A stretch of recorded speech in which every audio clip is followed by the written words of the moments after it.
পণ ব্যাপারটা কিরকম আমি আপনাকে বলি, আজকালকার মেয়েরা বাবা মাকে বিয়ের আগে এটা দাও ওটা দাও করে মেয়েরাই কিন্তু চাইছেন সব আমাকে সাজিয়ে দিতে। আর মা বাবা একটা মাত্র মেয়ে, সংসার সাজিয়ে দিচ্ছেন, সব করছেন। তার শ্বশুর বাড়িতে কিন্তু কোনো চাহিদা ছিল না, তারা বলেছিল আমাদের কিছুই চাই না, আমাদের সব আছে। বিয়ের পরে যখন বনিবনা হয় না, তখন এটাকে ডাউরি বলে চালানো হয়, বলা হয় চেয়েছিল।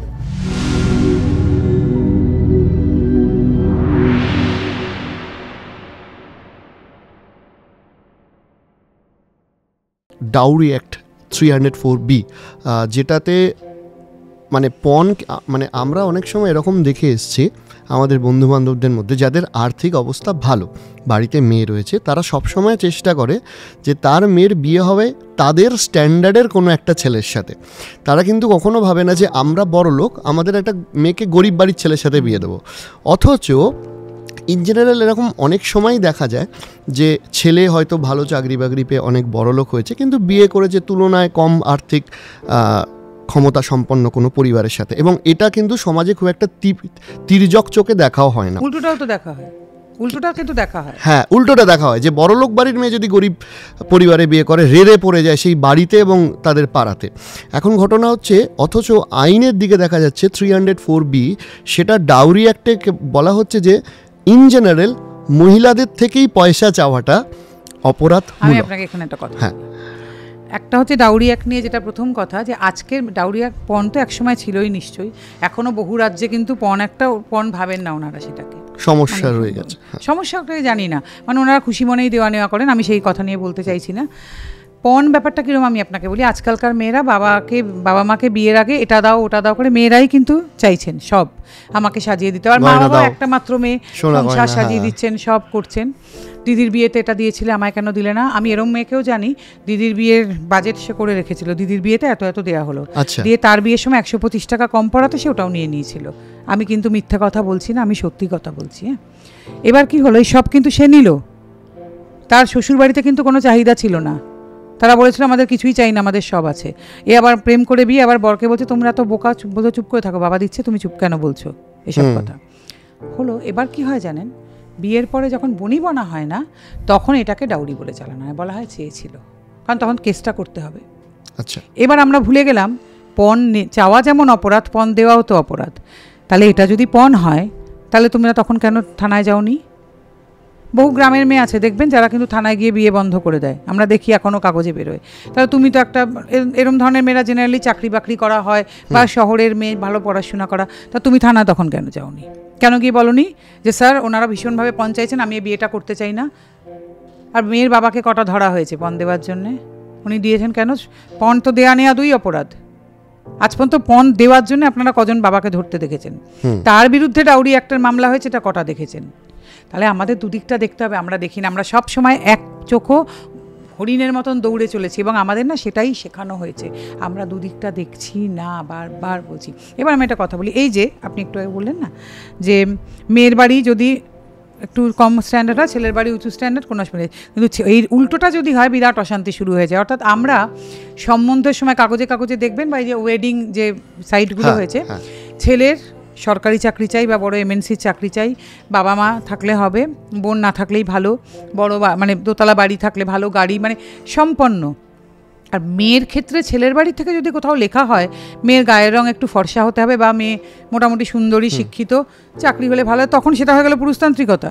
কেন সুন্দর মেয়ে কেন চাইছে? না, সুন্দর মেয়ে শুধু না, গায়ের রং ফর্সা বা চাকরিরত বা কিছু, তখন সেটা ডিম্যান্ড, আর সেটা পুরুষতান্ত্রিকতা। কেন? তা আপনারা যেগুলো চাইছেন সেগুলো কি? আপনারা তো আজীবন চেয়ে এলেন সরকারি চাকরিরত পুত্র, একমাত্র পুত্র হলে ভালো হয়, বাবা মার আর গভর্নমেন্ট অফিসিয়াল হলে ভালো হয়, বাড়ি থাকলে ভালো হয়। ও সেগুলো কিছু চাওয়া না, চাওয়া শুধু ছেলের বাড়ির থেকে চাইলে তখন সেটা চাওয়া। কেন? আপনারা কোথাও একটা সমতার মধ্যে থাকুন প্লিজ, আমার মনে হয় সেটা বেটার অপশন। এক্স্যাক্টলি।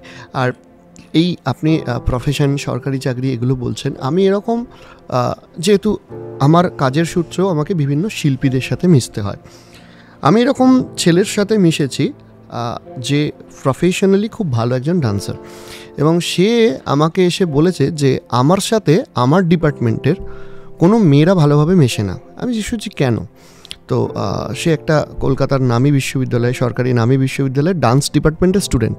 তাই আমি কথায় কথায় হয়েছে, এই তোমাদের ডিপার্টমেন্টে তো সব মেয়েরাই পড়ে, তাহলে তোমার তো অনেক মেয়ে বন্ধু আছে। তখন সে খুব দুঃখ করে বলেছে যে না, আমার সাথে আমার ডিপার্টমেন্টে কোনো মেয়েরা কথা বলে না, তুলনায় ছেলেরা বেশি কথা বলে না। কেন? বলো, যেহেতু আমি নাচ করি, ওদের মনে হয়, ওরা আমাকে বলে যে নাচ করে এরকম ছেলে আমার বয়ফ্রেন্ড হতে পারে না। হ্যাঁ, লেডিস বলে, বা নাচ করে এরকম ছেলে আমার, মানে আমি আমার বান্ধবীদের কি বলবো যে এই তোর বয়ফ্রেন্ড কি বলে, কি করে, মানে কেউ বলবে এমএনসিতে চাকরি করে, বা কেউ ইত্যাদি ইত্যাদি সরকারি চাকরি করে, সেখানে আমি বলবো নাচ করে, সো চলবে না। অর্থাৎ এই যে প্রফেশনালিও ইকুয়ালিটি কিন্তু থাকছে না। যে দেখুন, আমি এখানে বলি, আমাদের প্রথম কথা, আমাদের না আউটলুকে খুব প্রবলেম আছে। হ্যাঁ, আমরা বুঝি না। তবে হ্যাঁ, thanks to Karan Johar, thanks to Tota Roychowdhury, যে রকি ও রানী কি প্রেম কাহানির পরে বোধহয় সবাই দৃষ্টিভঙ্গি বদলাবেন। তো এবার ব্যাপারটা হলো যে আমাদের দেখবেন সমাজে মেয়েরা পাইলট, ইঞ্জিনিয়ার, ডক্টর যখন হচ্ছেন, বাবা মার মুখে যে আলো, ছেলে যদি dancer, makeup artist, hair dresser হতে চায়, বা গানের শিল্পী বা গিটার বাদক, বাবা মার মুখে সে আলো নেই। না, সেখানেও কিন্তু সেই টাকা পয়সার ব্যাপারটাই জড়িত, কারণ ভাবে এটা যথেষ্ট নিশ্চিত প্রফেশন নয়। না, দেখুন, টাকা পয়সার থেকেও মানে ডান্স করে যে ডান্সার হয়েও যে পয়সাটা ইনকাম করা যায় না, ভাবতেও পারেন না, প্রথম কথা। দ্বিতীয় কথা, ওনারা খুব লজ্জা পান। এক্স্যাক্টলি। এখানে সেই ব্যাপারটা, মেয়েদেরকে ছেলেদের প্রফেশনে এনে দিতে পারলে মেয়েরা ছেলেদের সমান হলো। ছেলেরা যদি ওগুলো তোকে এখনো মেয়েদের প্রফেশন ভাবা হয়, তাহলে বোধহয় ছেলেটা আমার মেয়েলি হয়ে গেল। এই যে ভুল আইডিয়াস আমাদের মধ্যে, এই যে কি, অথচ মজার বিষয় দেখুন, ভারতবর্ষের নাচকে যারা পৃথিবীর দরবারে নিয়ে গেলেন সবাই পুরুষ, তাই তো? ভারতবর্ষের মেকআপ আর্টিস্ট যারা নিয়ে গেলেন পৃথিবীর দরবারে সবাই পুরুষ, হেয়ার ড্রেসার পুরুষ, শেফেরা পুরুষ। মেয়েরা কিন্তু বড় এক্সপোজারে গিয়ে কেউ কোথাও নেই। তাদের প্রফেশনগুলোতেও মানে তাদের প্রেফারেন্স দেওয়া প্রফেশনগুলোতেও। তো আমার তবলাবাদক যদি বলেন, তাই সবাই তো তাই। আমি যেহেতু নিজে অল্প বিস্তর গান বাজনা করে এসেছি, আমি কিন্তু গান গাইতে গিয়ে স্টেজে সবসময় একটা কথা বলি, আমরা নারী, আমরা সব পারি না। কারণ এই পেছনে যে মিউজিশিয়ানসরা বসে আছেন আর সামনে যারা মানে শব্দযন্ত্রী বসে আছেন, এখনও কিন্তু মহিলা কাউকে তৈরি করতে পারিনি যাদের ভরসায় আমরা স্টেজে উঠব। এখনও এটা পুরুষ মানুষই রয়ে গেছেন যাদের ভরসায় আমাদের স্টেজে উঠতে হয়, সামনে এবং পেছনে। কাজে আমরা নারী, আমরা সব এখনও পারি না। এই যে প্রবলভাবে আমাদের পুরুষের সমান হওয়ার ইচ্ছে না, এখানে হচ্ছে সবচেয়ে গণ্ডগোল। কিন্তু মজার বিষয় দেখুন, এই যে বললাম, নারীকে দেখবেন বাসে সিট থাকে, নারী, প্রতিবন্ধী, শিশু এবং বৃদ্ধদের জন্য। আরে আপনাদের তো প্রায় দুধ ভাত করে রাখা হয়েছে, আপনাদের তো পুরুষের সঙ্গে এক সারিতে রাখাই হয়নি, তাহলে আপনারা কি করে এই লড়াইটায় নেমেছেন? সংরক্ষণ দিয়ে আর এই ধরনের জিনিস দিয়ে হয় না, এত প্রকল্প দিয়ে। আপনারা আপনাদের প্রতিবাদ করা উচিত ছিল, যে আপনাদের বলা উচিত ছিল সিট থাক পুরুষ ও নারীর জন্যে, আর ওই সিটগুলো ওরকমভাবে থাক। হ্যাঁ, এক্স্যাক্টলি। বলেনি তো কোনোদিন আপনারা, কারণ সেখানে আপনাদের সুবিধা নিতে হবে। আপনারা কি করে, আপনারা তো দুধ ভাত হয়ে রয়ে গেলেন। সংবিধান বলছে নারী, শিশু, প্রতিবন্ধী, বৃদ্ধাদের জন্য একই অনুচ্ছেদে আপনারা, তাহলে আপনারা পুরুষের সঙ্গে দাঁড়াবার তো কিছু হয়ে উঠতে পারলেন না কোনোদিনও। আপনারা তো এক ব্র্যাকেটে কোথাও নেই পুরুষের সঙ্গে। আপনাদের বলা উচিত ছিল যে আইন আমাদের জন্য আছে, সে আইন পুরুষের জন্য হোক, সেদিন তো লড়াই হবে। আপনাদের জন্য এতগুলো আইন রয়েছে, পুরুষের একটাও নেই, তা কি দিয়ে লড়াই হবে?